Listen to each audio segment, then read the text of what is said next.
As random as it might seem to say, I'm going to start today's video by making a statement. And the statement is, all of my content is opinion related. Now, if you've watched more than one of my videos, you're going to know this. I've even said it myself many times before. It's impossible to make factual based content around such subjective matters, so everything that I talk about is opinion based. I'm starting today's discussion on that point for a reason, and the reason is because I want you guys to formulate your own opinions on what I'm about to say and all of the subjects I discuss. It's never really my intention to win you guys round to my way of thinking or anything like that. I just want to share my thoughts and perhaps get some answers from you guys, or perhaps just get people thinking, right? That's the intention. I'm not saying that you need to agree with me, you should agree with whatever you wish, but the idea is to get people thinking. So on that topic, I want to discuss the importance of thinking, of genuinely thinking about things. Already this week I've made a few episodes where I talk about trends, in the sense that I know a lot of people follow what the mainstream tells them to believe, and they don't think of what actually makes sense. An example that I gave was in the video where I talk about clubbing, and I discussed the fact that so many people who go clubbing, this is just from my time of being there, they all wear the same clothes, they all aspire to the same sort of watches and cars and all that sort of stuff. It's not necessarily what they believe in. And you know what? In a day and age where that is so very common and so many people do think with this mass, I don't even know what you can call it, just this uniformity, I think it's more important than ever to remain individualistic and keep our free thoughts.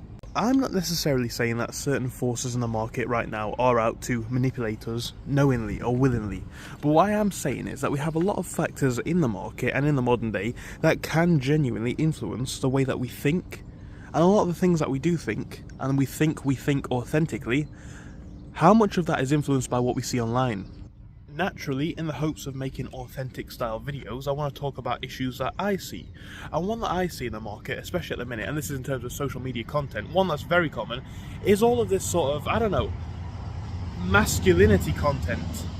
You've got all of these Andrew Tate sorts and all of these, well, other sorts of influencers, but the umbrella term is generally quite the same, right? And what I'm saying is, I don't necessarily disagree with that message. Actually, there's a lot of it that I can get on board with. Like, go to the gym, try get your money up, try get your confidence up, be the best you. I agree with that message. But that's not the point, right? I try that in my lifestyle myself, but it doesn't mean I'm personally going to go out there, start smoking cigars and, I don't know, aspiring to stuff that I just quite frankly don't believe in. But I actually see this amongst a lot of people. Probably it's the more, I don't know, easily influenced sort, the people who have not created their own character or shown their true character in the world, because that's the thing I think, right? When you start to genuinely show people who you are, and then you realise, oh, people can like me for who I am, you don't feel the need to put on this front of someone else's idea. But maybe it's the people like who haven't done that, who feel the need to buy into these images. But whether we're talking about that category or others that we can discuss, there are different categories at the minute, and there's a lot of them, in which we see people buy into an image, buy into a mindset, and buy into a mould of an ideology which they may not actually believe in. Now, I think it's quite ironic, but I think this is going to have the absolute opposite effect of what most people think it is. I think the reason why most people obviously do this is to fit in, and also to look, I suppose, cool, right? They're trying to be someone. But the example that I gave in that video about clubbing is when everyone's wearing the same shirt, got the same haircut, has the same watch, drives the same car, acts the same way, they don't stand out anymore, and their true individuality has been lost. If you want to appeal to people, you've got to have an individualistic message, right? People have got to like you for you. Now, of course, there are certain personality archetypes which I don't think people can disagree with, like certain character types do seem to pop up time and time again. But there are going to be differences which specifically relate to you. And obviously, these are the things that are kind of difficult to initially put out in the world. You start to share your views, you start to dress how you want to dress perhaps, you start to go to places that you like and do the activities that you want to do only. And of course that does take a lot of courage, because when that goes against the normal thing, it's like, well, you might look like a nerd. You might get backlash, you might get, I don't know, all these sorts of things, right? You might get essentially not the response that you maybe want. And that's a tough thing to do. Now, you might actually see the opposite of that happen. You might start to get a better response than you could ever have imagined. But the difficult phase, I suppose, is putting that initial step out there, right? And that's what a lot of people, I think, struggle with. And I think that's why they buy into these like overarching concepts, because there's a bit of it that they can sort of relate to, and they think therefore that they can get into the whole image. Like, for me, I like cars, for example, right? I drive the car that I drive. It's a car that I chose to drive. The cars that I want to buy in the future are the cars that I want. I know certain people buy into these certain images of what vehicles are best or what shoes are best just because it's popular.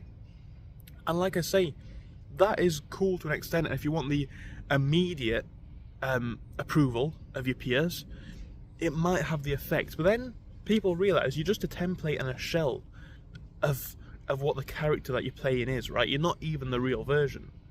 When the best thing that I think you can do is be authentic in the world. And like I say, I think it is something that a lot of people struggle with, because it means that you do things differently. Like, one that I have faced as well is when I make these videos, right?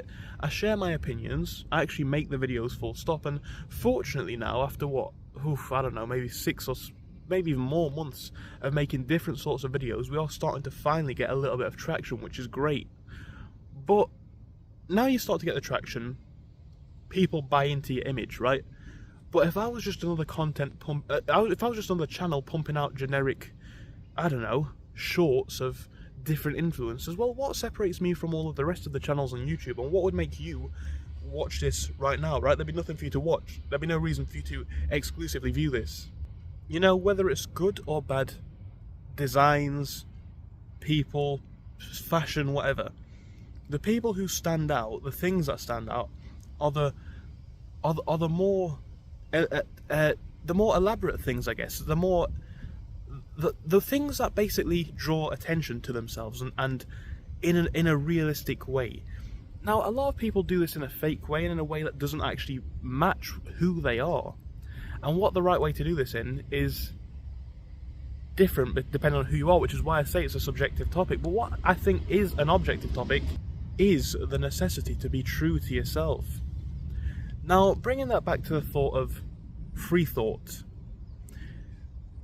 Like I say, so much of this stuff is influenced by social media and stuff like that, and a lot of that is influenced by big business. Now, of course, if you can't think of how that works, social media is where everyone's on. All the business needs to do is get their product into the eyes of popular culture, and they've just launched a product that's worth millions or billions. So it does kind of relate back to business in a way. Like, that's why we're all told to buy this product or that product, is because it's part of a hefty and heavy marketing campaign that's probably been going on for multiple years. But getting past that part of it, and understanding that this is not who we truly are, how do we get our individuality back? Well, as I just said, step one is not being afraid to actually claim it and own it. Our differences, our little weird trends, our little weird mannerisms and all that sort of stuff, that's us, right? That's you, that's me. And whatever your favourite influencer or social media star or whatever celebrity is, they have them too. Now, theirs might be marketed in a certain way that it's maybe more normal, or it's maybe more acceptable or whatever, but they had to start from somewhere, and the reason why you want to be like them or want to have this or that is because that's something that's built itself up over time. Whether it's a person, a product, a brand, whatever, it's something that's been built up over time. Whilst it's a difficult first step to take, you need to do the same thing and build yourself up over time, I think. That's what I always say, and that's what I always try and do. When you genuinely stop caring, it's very easy to do, but in the early stages, you are gonna care what people think, even if you shouldn't. But, you know, when you start to put yourself out there in the true, authentic way that you want to, the first couple of weeks, maybe months, might be a stress, or it might be a difficulty. As time goes on, I think it can become a lot easier, because one thing happens in a lot of instances. You get looked at differently, you get complimented, you get different comments, and you know, every single person wearing, I don't know, what's the most generic big brand, like a Gucci top and some expensive jeans. That's generic, right? That's generic. It's never the way that I've really dressed. Maybe when I was in college for a small period of time. But no one really thinks anything of it because in trying to stand out and provide an image, right, it becomes mainstream. Yet when I dress up in the style that I have on my profile picture at the minute, with the long coat and my stripy trousers and boots, that's a more attention-grabbing outfit, if you will. And it's not necessarily my intention to grab people's attention, but it's my intention to provide and present my true self. I think it's basically a need that I have to do. As I just said, doing that the first couple of times is going to be stressful, it's going to be different, it's going to be difficult. But once you can do that, and once you get comfortable doing that, the benefits are significant. And what's the end result of it? The end result of it is that you can develop your own character, not be stuck in a childhood mask of somebody else. And what I mean by that is, every day that we're cosplaying as someone else, I don't necessarily just mean fashion, I mean everything, right? Every day that we're pretending to be someone that we're not letting our true selves develop. We're not giving ourselves the, I can't even say privilege, the right that we have of being in the world for who we actually are. You know, at the minute there's what, 7-8 billion people on the planet, something like that. Out of 7 or 8 billion people on the planet, no one's the same. And of course, like I say, there are going to be overlapping features and stuff like that. That's bound to happen, right? But what I am going to say is, if you're created so uniquely, and if you've got one shot at this, do you want to sit back and say, yeah, I put myself out in the world, it was hard, it was difficult, but now I'm respected and I can be the standout character, right? The celebrity that I wanted to be, or anything like that, that can now be me. Do you want that to be you? Or do you want to sit there thinking, well, I'm going to keep following these molds, these set ideals that I don't really believe in, like I can get on side with maybe 10-15% of it, and the rest of it's just someone else's personality? Do you want to be that? Or do you want to be the true and real thing? I don't know, I just think free thought and free action and free will, not necessarily free will, but free thought, whether that's in fashion, in thoughts, in ideologies, in spending habits, any of that sort of stuff, it seems to be disappearing, and it seems like people are voluntarily giving it up, but they're not thinking about why it's important and why it's an amazing thing. You can be the standout character, but you need to embrace your differences and your free will and your free thought. Think for yourself. Don't buy into certain ideas and products just because they're on trend. Just be real by yourself, right? And I think, in fact, now I almost guarantee that you guys, if you do that, if you haven't already done that, because I know there's going to be people down there who have done it in this comment section, but for the people that haven't, and I say this mainly to maybe the younger audience or maybe people my age, if you've not tried to be yourself yet, it's going to be tough, right? It's going to be difficult, it's going to be different, it's definitely going to be different. But even if you do get bullied for it, or I don't know, trolled, or any of that sort of stuff, right? At least you're you. At least you're someone that stands out enough for someone to make a comment on it. What's the alternative? Be the average boring? Well, maybe it is for you guys, but for me, it definitely couldn't be. I just do things my way, and again, that creates some things that people like, it creates some things that people do not like. I do not mind. It is for me what it is, and that's it. So, thank you, and I'll see you soon. Goodbye.